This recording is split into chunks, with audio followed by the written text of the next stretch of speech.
और मैं आपके लिए आज एक सेक्शन लेके आया हूँ 325 ऑफ द आईपीसी। उसमें हम डेफिनेशन समझेंगे, उसके सारे कंप्लाइंस समझेंगे, कब कब हमारे ऊपर एप्लीकेबल होता है, सब इसमें एक्सप्लेन करते हैं। सबसे पहला है punishment for voluntary causing grievous hurt.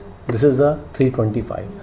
whoever aspect in the case provided by the section of 335 voluntary cause grievous hurt।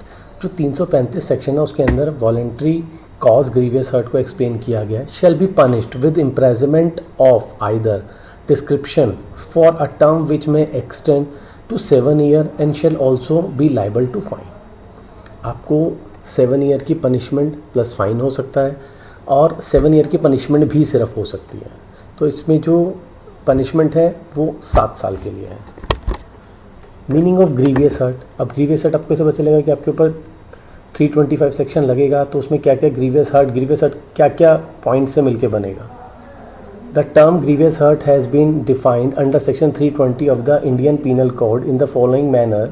The following kinds of hurt only are designated as grievous hurt, like first emasculation, secondly permanent privation of the sight of either eye, thirdly permanent privation of the hearing of either ear, fourthly prevention of any member or joint, fifthly destruction of permanent impairing of power of any member or joint, sixth permanent disfiguration of the head or face, seventh fracture or discoloration of the bone or tooth, eighthly any hurt which endanger life or which cause the sufferer to be during the space of 20 days in 7 bodily pain unable to follow in the ordinary process।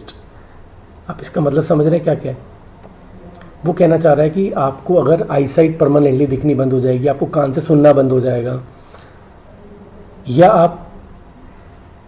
आपको head और face पे कोई ऐसी injury आ गई, आपको fracture हो गया bone में, दांत टूट गया, तो ये सेक्शन आपके ऊपर एप्लीकेबल हो जाएगा। Punishment under section 325। Section 325 of the Indian penal code provide for the punishment of grievous hurt. It state that whoever aspect in the case provided for by section 335 voluntary cause grievous hurt shall be punished with imprisonment or either description for a term which may be extended to 7 years and shall also be liable to fine। 7 साल की सज़ा मैंने पहले ही बताई थी। द्वारा punishment of 325 के अंदर 7 ईयर्स की सज़ा मिल सकती है आपको। Is IPC section 320 is bailable? Yes, IPC section 325 is bailable, which are type of offence for which the police can arrest the accused without a warrant because bailable offence are usually of a grave and serious nature। Can 325 IPC be quashed? Section 325 of the Penal Code for voluntary causing grievous hurt, which is compoundable by the person to whom the hurt is caused with the permission of the court। Means ये कहता है कि हाँ आपका case ख़त्म हो सकता है, वो क्वैश हो सकता है हाई कोर्ट से। पिछली वीडियो में जैसे मैंने बताया था 482 CRPC के अकॉर्डिंग आप एप्लीकेशन फाइल करते हैं हाई कोर्ट में, बट उसके लिए आपको जो जिस पर्सन को चोट लगी है, जिसको हर्ट हुआ है, जिसको चोट लगी है, उसकी कंसर्न जरूरी है।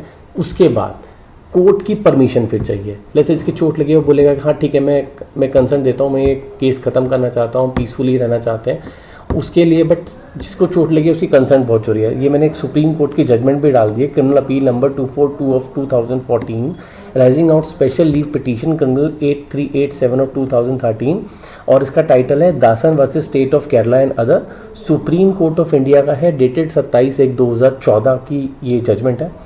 ये भी रेफरेंस के बेस पे आप यूज़ कर सकते हैं कि इसमें भी कंसेंट ऑफ जो पर्सन था जिसकी चोट लगी थी उसकी कंसेंट के बाद इसको केस को क्वैश कर दिया गया था। This is a reference judgement. Okay, ये मेरा कॉन्टैक्ट नंबर है, ये मेरी डिटेल्स हैं। आपको कोई भी रिक्वायरमेंट है तो आप कुछ भी कंसल्टेंसी फ्री ऑफ कॉस्ट ले सकते हैं, ईमेल कर सकते हैं आप मुझे, और आप कमेंट बॉक्स में भी मैसेज छोड़ सकते हैं। जो भी आपको रिक्वायरमेंट होगी सबके रिप्लाई आपको मिल जाएंगे, और आपको अगर बेनिफिट लगे तो आप किसी अपने फ्रेंड्स को भी शेयर कर सकते हैं। और प्लीज़ लाइक और कमेंट जरूर कीजिएगा। Thank you.